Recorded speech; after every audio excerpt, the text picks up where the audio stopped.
Hello students, आप लोगों को मैथमेटिक्स में इसके पहले 6.1 पार्ट 1 पढ़ाया गया, ठीक है ना। अब 6.1 में हम पार्ट 2 पढ़ाने जा रहे हैं, यानी अवकलन के अनुप्रयोग चल रहा है, ठीक है। जो लोग पार्ट 1 नहीं पढ़े हैं आप लोग डिस्क्रिप्शन में जाके प्राप्त कर सकते हैं, ठीक है, लिंक दिया रहेगा। तो चलिए, हमारा छठा क्वेश्चन है, एक वृत्त की त्रिज्या 0.7 प्रति सेकंड की दर से बढ़ रही है। सबसे पहले यहां तक प्रश्न पे आते हैं कि वृत्त की त्रिज्या का मान दिया है 0.7, तो हमने लिख दिया r बराबर 0.7 सेंटीमीटर प्रति सेकंड। अब ध्यान से देखिएगा, सेंटीमीटर प्रति सेकंड है, प्रति सेकंड का मतलब समय के सापेक्ष परिवर्तन है, और समय के सापेक्ष परिवर्तन हमेशा ddT लगता है। तो ddT आप r का मान दिया है आपके पास 0.7 सेंटीमीटर प्रति सेकंड। यहां तक समझ में आया? फिर आगे देखिए, अब 0.7 हो या 7 हो, आगे कह रहा है बढ़ रहा है। अगर बढ़ रहा है तो प्लस में ही रहेगा, प्लस में है ही। अगर घट रहा होता कहता तो हम इसके माइनस लगा देते आगे, ठीक है।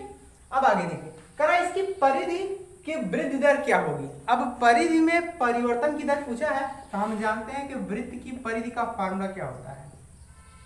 वृत्त की परिधि बराबर होता है 2πr। हम परिधि को यस से मान लीजिए डिनोट कर दे रहे हैं, ठीक है। आप लोग और कोई भी नाम दे सकते हैं, हमने परिधि को यस से डिनोट कर दिया। यस बराबर परिधि बराबर 2πr होता है। अब परिधि में वृद्धि दर ज्ञात करना है। अब वृद्धि दर कैसे, या परिवर्तन की दर ज्ञात करना है, तो आप लोगों को यह समझना है कि परिवर्तन किसके सापेक्ष दिया था, समय के सापेक्ष।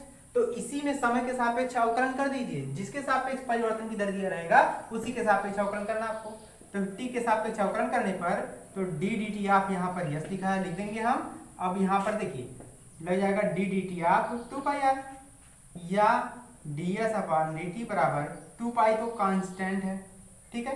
अवकलन किस में होगा, ddT ऑफ r, यानी dr बाई dt ही आएगा। अवकलन होगा ddT ऑफ r में, तो dr बाई dt आएगा। अब ds बाई dt बराबर 2π गुणे dr बाई dt लिखा है। अब dr बाई dt की वैल्यू है 0.7, राइट, या ds बाई dt बराबर 0.7 का गुणा 2 में 7 दूनी 14, यानी 1.4π आ जाएगा। लेकिन हमको कहा क्या है कि यदि त्रिज्या r का मान कितना दिया गया है, 4.9 सेंटीमीटर। तो इसी प्रश्न में जो आया है इसी में ज्ञात करना है परिधि के सापेक्ष परिवर्तन की दर। r की जगह हमने लिख दिया 4.9, राइट। तो r बराबर 4.9 पे ds अपॉन dt बराबर क्या आ जाएगा, देखिए ds अपॉन dt की वैल्यू आया क्या, 1.4π। क्या यहाँ पर कहीं r है? नहीं है ना, तो यही वैल्यू रहेगी, क्योंकि r का मान जब है ही नहीं तो हमारा जो उत्तर है वही तो रहेगा, कोई चेंजिंग करना ही नहीं है। अर्थात हमारा इतना, यानी इतना सेंटीमीटर प्रति सेकंड ही उत्तर का, ठीक है। अब चलते हैं नेक्स्ट क्वेश्चन पे। हमारा नेक्स्ट क्वेश्चन देखिए क्या कह रहा है, 7वां। एक आयत की लंबाई जो है यक्स, आयत की लंबाई का नाम भी दे दिया है यक्स, 5 सेंटीमीटर प्रति मिनट की दर से घट रही है। सबसे पहले जो दिया उसको लिख लीजिए। दिया है आयत की लंबाई में परिवर्तन। क्यों आयत की लंबाई में परिवर्तन? अब कैसे कहेंगे कि परिवर्तन है? देखिए, अगर सेंटीमीटर में प्रति मिनट या प्रति सेकंड या प्रति घंटा लग जाए तो समझ लीजिए कि ddT दिया गया है। तो यक्स बराबर लंबाई, यक्स बराबर 5 सेंटीमीटर प्रति मिनट दिया गया है। मिनट का मतलब समय के सापेक्ष परिवर्तन, यानी ddT ऑफ x दिया गया है। और घट रहा है कह रहा है, इसके आगे हमने क्या लगा दिया, माइनस लगा दिया। यहां तक क्लियर हुआ? इसके बाद और चौड़ाई y है। चौड़ाई y का मान कितना दिया है, 4 सेंटीमीटर प्रति मिनट, ये भी दिया है, यानी मिनट में परिवर्तन, यानी चौड़ाई में क्या हो रहा है, परिवर्तन समय के सापेक्ष। तो ये भी ddT यहां पर लिखेंगे, तो चौड़ाई में परिवर्तन, चौड़ाई में परिवर्तन दे दिया है आपका dy बाई dt बराबर 4 सेंटीमीटर प्रति मिनट की दर से बढ़ रहा है। बढ़ का मतलब यह प्लस में ही रहेगा, जैसे वैसे चिन्ह लिखे है ना, लिखे प्लस के लिए। अब देखिए कहा है कि जब x बराबर 8 और y बराबर 6, यानी x का क्या है आपका लंबाई है और y क्या है, चौड़ाई है, दोनों का मान दिया है और उनमें परिवर्तन भी दिया गया है। तो कह रहा है परिमाप और क्षेत्रफल में परिवर्तन की दर ज्ञात करना है। तो सबसे पहले हम लोग ये सॉल्व करते हैं, परिमाप में परिवर्तन की दर। मान लीजिए परिमाप को यस से, अब आपको पता है कि आयत का परिमाप का फार्मूला होता है 2 कोष्ठक में लंबाई प्लस चौड़ाई। लंबाई को x से नाम दिया है, चौड़ाई को y से।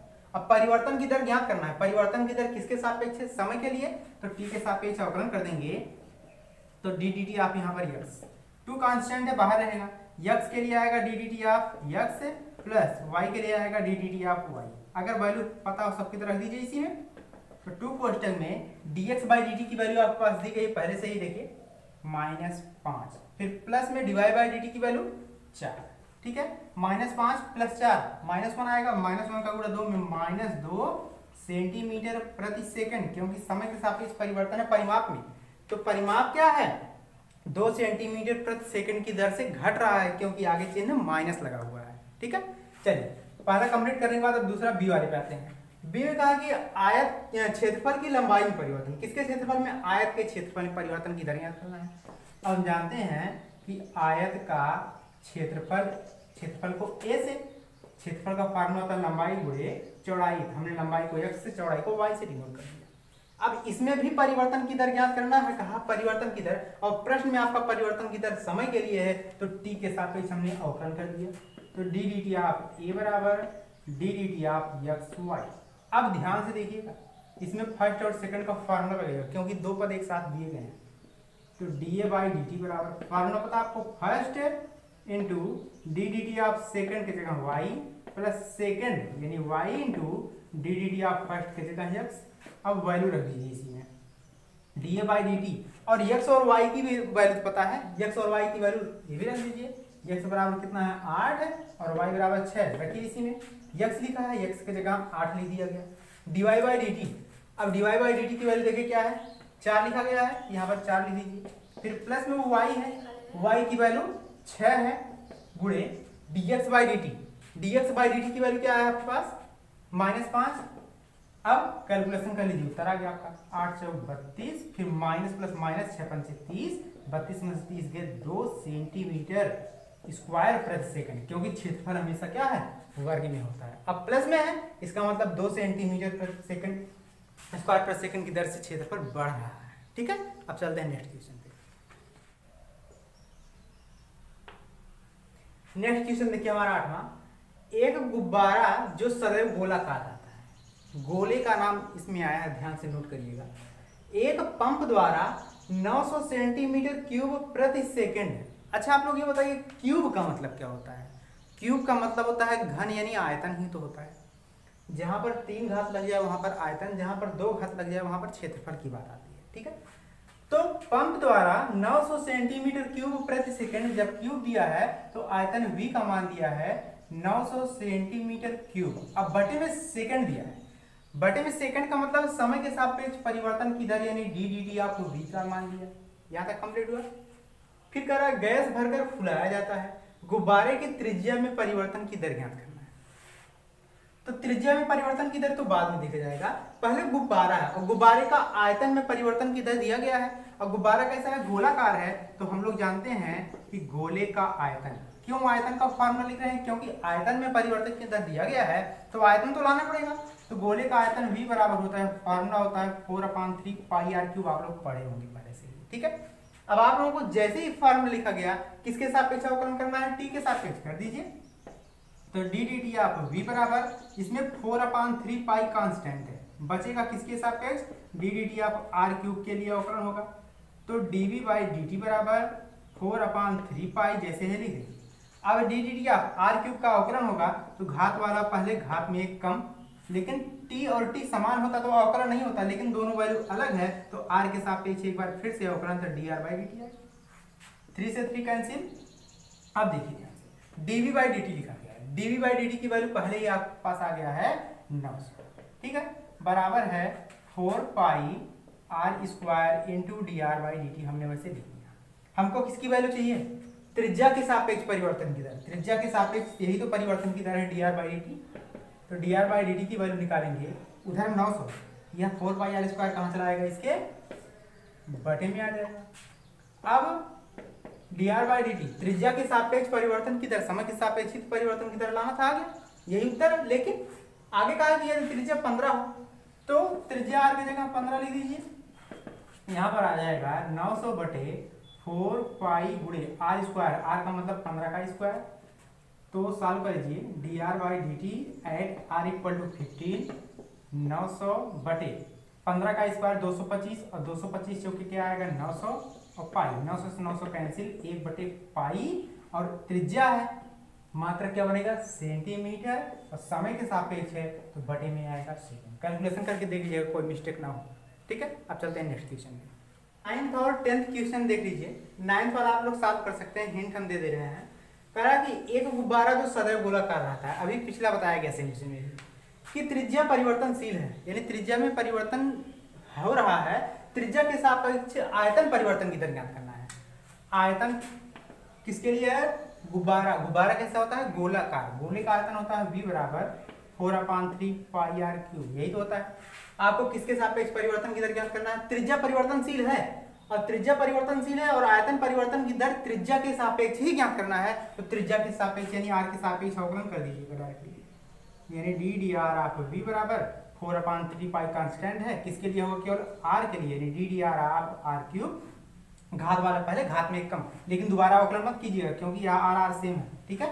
तो आप लोग इसको सॉल्व करेंगे और बाद में आप लोग क्या करेंगे, r का मान जो भी दिया गया है 10 सेंटीमीटर रख लीजिएगा। हम चलते हैं अपने आज के लास्ट क्वेश्चन 10वें पे। एक 5 मीटर लंबी सीढ़ी है, ठीक है। 5 मीटर लंबी सीढ़ी दीवार के सहारे झुकी है। अब मान लीजिए कोई दीवार है, दीवार के सहारे क्या झुकी है? कोई सीढ़ी, तो सीढ़ी हमने झुका दी। अब सीढ़ी बना लीजिए अपना, यानी कोई सीढ़ी है, कितनी मीटर लंबी है? 5 मीटर लंबी सीढ़ी है, वह दीवार के सहारे झुकी हुई है, तो दीवार के सहारे हमने झुका दिया। फिर कहा कि सीढ़ी का नीचे का सिरा जमीन के अनुदिश, यानी सीढ़ी का जो निचला सिरा है वह जमीन के अनुदिश दीवार से 2 सेंटीमीटर प्रति सेकंड की दर से खींचा जा रहा है। अभी आगे बढ़िए कुछ। दीवार पर इसकी ऊंचाई किस दर से घट रही है? अब ऊंचाई में परिवर्तन की दर ज्ञात करना है, घट रही है यानी माइनस में आना चाहिए। जबकि सीढ़ी के नीचे का सिरा दीवार से 4 मीटर दूर है। अब एक काम कीजिए, हमको ना लंबाई पता है ना ही चौड़ाई, आधार नहीं ऊंचाई पता है। आधार को x मान लीजिए, ऊंचाई को क्या मान लीजिए? y मान लीजिए। अब कहेंगे कि सर इसका मान तो दिया है 2 सेंटीमीटर प्रति सेकंड। अरे भैया तो परिवर्तन की दर दिया गया है, लंबाई और चौड़ाई दिया है, तो हमारा आधार और ऊंचाई तो दिया नहीं है। लेकिन हाँ, बाद में कहा क्या है लास्ट में कि जबकि सीढ़ी के नीचे का सिरा दीवार से 4 मीटर दूर है, यानी सीढ़ी का जो निचला सिरा है वह दीवार से कितना मीटर दूर है? 4 मीटर, यानी x का मान 4 है, ऊंचाई 5 है, हमको y पता नहीं है।